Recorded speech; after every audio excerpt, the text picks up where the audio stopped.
मेरे स्कूल की प्यारे बच्चे और सभी व्यूअर्स जो इस वीडियो को देख रहे हैं सभी को मेरा बहुत बहुत नमस्कार। जय सिया राम। तो बच्चों आज एक नई कहानी सुनाने जा रहे हैं, बड़े ध्यान से सुनिएगा इस कहानी को, क्योंकि बहुत लोग परेशान हैं, अपने जीवन से बहुत ज़्यादा परेशान हैं। तो ज़्यादा कुछ बात ना करते हुए चलिए चलते हैं कहानी की ओर। होता क्या है कि एक राज्य में एक राजा था।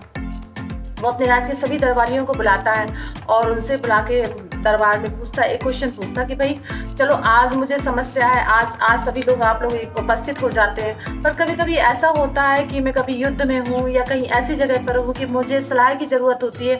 उस समय तो आप सभी लोग उपस्थित हैं, तो आप सभी ज्ञानवान हैं, आप सभी योग्य हैं, आप सभी सही सलाह दे सकते हैं। लेकिन कभी युद्ध के दौरान या कभी जब मैं बाहर कभी अपने राज्य से बाहर जाता हूँ तो वहाँ पर आप सभी लोग उपस्थित नहीं रहते हैं।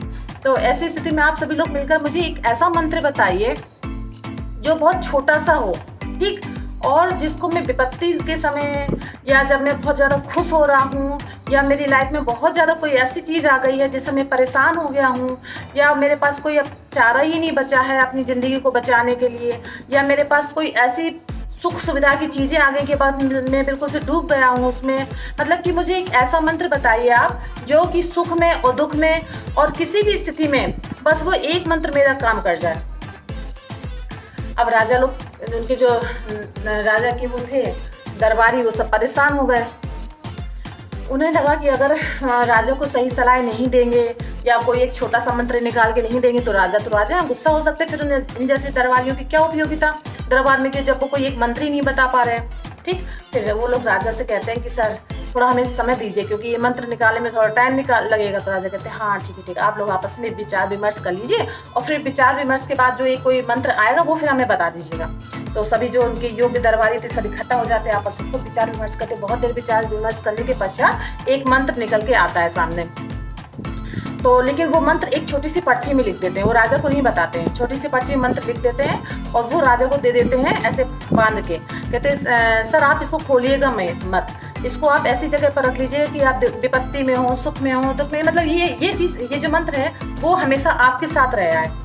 और ये आप जब अकेले में हो, बहुत समस्या में घिर गए हो या बहुत ज़्यादा आपके जीवन में खुशी आ रही हो तभी आप खोलिएगा। तो राजा को भी समझ में आता है कि मतलब अगर कोई ऐसा मंत्र निकल के आया तो मतलब कोई अच्छी चीज़ होगी। तो राजा भी कहते हैं हाँ ठीक है लाओ दे दो, मैं नहीं खोलूँगा इसको। इसके बाद क्या होता है, वो जो राजा के पास जो डायमंड की अंगूठी होती है, हीरे की अंगूठी, उसमें एक डिब्बी जैसा होता है, उसमें डिब्बी को खोल के उसमें वो पर्ची रख लेता राजा, ठीक। अब एक बार क्या होता है, इसी तरह जब लंबा टाइम निकल जाता है इस चीज़ को, एक दूसरे बगल के राजा का दूसरे पड़ोसी जो राजा था वो उस पर आक्रमण कर देता है। जब आक्रमण कर देता है तो राजा भागा फिरता है, क्योंकि अचानक आक्रमण किया होता तो राजा को कुछ समझ में भी नहीं आता, उसकी सेना भी एकदम से हड़बड़ा गई होती है और सामने वाली चूंकि उसने प्रयास करके पूरा रणनीति बना के आक्रमण किया था तो वो उस पर हावी हो जाती है। तो राजा को जब कुछ समझ में नहीं आता तो वो सीधे भग जाता है, उस युद्ध के मैदान से भगता है। युद्ध के मैदान से भगता जाता, दूर निकल जाता है और जो सेना थी, दूसरे राज्य की सेना, वो राजा का पीछा कर रही थी कि किसी तरह इसको पकड़ लें, इसको नष्ट कर दें तो इसके राज्य पे हम अपना कब्जा कर लेंगे। अब राजा भगता चला जा रहा, भगते भगते राजा एक पूरी रास्ता पार कर लेता है। अब वो जब बिल्कुल आगे जाता है तो वहाँ पे कोई दूसरी रास्ता थी ही नहीं। अगर वो घोड़ा उसके नीचे अगर मान लो छलांग लगाता तो हो सकता है बड़ी सी खाई थी, अगर घोड़ा उस पर छलांग लगा देता तो राजा खाई के नीचे चला था, उसके पास कोई रास्ता ही नहीं बचा था। सूरज, गर्मी का समय था, सूरज बिल्कुल तेज चमक रहा था, तो उसकी अचानक नज़र अपनी डायमंड वाली अंगूठी पर पड़ी। उसमें सूरज की जैसे किरणें तो चमक रही थी वो अंगूठी। तो राजा ने सोचा, आधे उन दरबारियों ने कहा था कि जब विपत्ति में पड़ जाए तब इसको खोल के देखना। तो जब राजा उसको खोल के देखता है तो उसमें लिखा होता है यह समय भी निकल जाएगा। तो राजा जो इतनी विपत्ति में था, इतने कष्ट में था, तो जब उसको वो दो शब्द सुनता है कि ये समय भी निकल जाएगा तो उसे इतनी शांति मिलती है कि इसका मतलब है कि ये समय निकल जाएगा, फिर इसके बाद में उसी तरह अपने पुराने समय पे आ जाऊंगा, मेरे राज्य में उसी तरह खुशहाली होगी, मेरे राज्य में उसी तरह सब कुछ होगा, जो मैंने अभी पहले लाइफ में जिया ना सेम उसी तरह की लाइफ में वापस जीऊंगा, लेकिन ये समय निकल जाए किसी तरह। अब राजा को एकांत में राजा बैठ जाता है, जहाँ पे राजा रुका हुआ था बिल्कुल अच्छी सी मतलब प्राकृतिक दृश्य बहुत अच्छा था। उसको राजा को तो ये भी नहीं पता था कि मेरा राज्य का ये हिस्सा है, इतना प्यारा, इतना खूबसूरत है।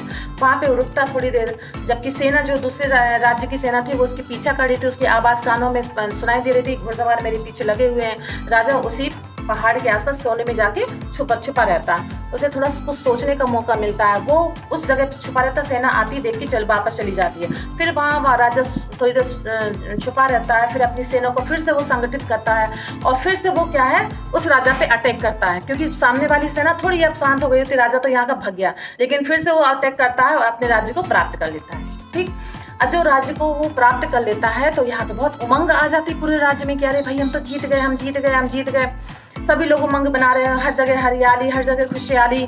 जब ये खूब उमंग में थे, राजा को सोचा कि अरे मुझसे ज़्यादा बुद्धिमान कौन है, देखा मैंने अपनी हारी हुई बाजी को कैसे मैंने जीत लिया। ठीक, उसी समय फिर ऐसा कुछ होता है कि गर्मी का समय था, सूरज की रोशनी फिर उस डायमंड में पड़ती, अचानक उसको याद आता कि अरे मतलब फिर से वो जब खोल के देखता है तो उसमें लिखा था यह समय भी निकल जाएगा। अब राजा जो इतनी खुशहाली मना रहा था, उसके अचानक उसके जो घमंड आ गया था कि मैं ही सबसे बड़ा हूँ, देखा मैंने हारी हुई बाजी को कैसे जीत लिया, मैं सब शक्तिमान हूँ। अचानक जो उसके अंदर घमंड ईगो आ गया था ना, वो वहीं पे गायब हो जाता है। वो जो उसने पढ़ता ना कि ये समय भी निकल जाएगा, वो उसी समय उसका घमंड गायब हो जाता। तो ये जो एक मंत्र है ना, यह समय भी निकल जाएगा।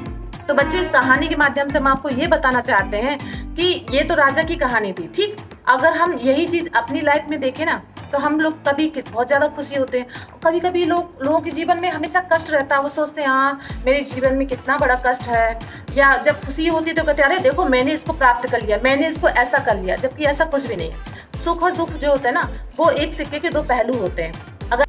तो इस कहानी के माध्यम से आपने देखा जैसे राजा के साथ घटित हुआ कि वो जब बहुत ज़्यादा दुखी था तो उसको एक मंत्र मिला, यह समय भी निकल जाएगा, तो उसको थोड़ी शांति मिलती कि नहीं ये समय निकल जाएगा, मेरा समय अच्छा आएगा। और जब बहुत ज़्यादा सुखी में था तब उसे समझ में आता कि घमंड नहीं करो, ये समय भी निकल जाएगा अभी। तो हमें सुख और दुख में हम लोग कुछ करने वाले नहीं होते हैं। सारे संसार के सारे नियम परिवर्तित होते रहते हैं। ठीक, सारे समय परिवर्तित, लोगों का समय बदलता रहता है। अगर हमारा खराब समय है तो वो समय हमारा कभी भी ऐसा नहीं रहेगा। एक समय आएगा कि हमारा अच्छा भी समय आएगा, और उसके लिए हमेशा एक मंत्र हमेशा याद करते रहो कि ये समय भी गुजर जाएगा। और आप बहुत ज़्यादा अगर सुख में हैं, बहुत आपके पास सुख सुविधाएं हैं और आप घमंड से भर गए हैं कि नहीं मेरे पास तो सब कुछ है, मुझसे बड़ा कोई है कोई नहीं, तो फिर आप समझिए कि आप एक मंत्र याद रखिए कि ये समय भी निकल जाएगा। सुख में कभी भी कमजोर लोगों को आप सताओ नहीं, और आप दुखी हो तो दुख में कभी भी परेशान मत हो, क्योंकि हम लोग करने वाले नहीं, हम लोग एक संसार में विटनेस के रूप में है। जो हो रहा परिवर्तन होता वो प्रकृति में हो रहा है। तो कभी भी अपने आप को डिमोटिवेट मत करिएगा, कभी भी आपको निराश मत करिए कि मेरी जिंदगी में तो अब कुछ बचा ही नहीं है, मेरे पास तो कष्ट ही कष्ट है। नहीं, ये हमेशा नहीं रहेगा, ये समय भी गुजर जाएगा। तो अगर आपको ये कहानी अच्छी लगी हुई हो तो आप अपनी फ्रेंड्स एंड फैमिली में इस वीडियो को शेयर करिए, चैनल को सब्सक्राइब करिए। फिर मिलते हैं एक नई कहानी के साथ, तब तक के लिए जय सिया राम।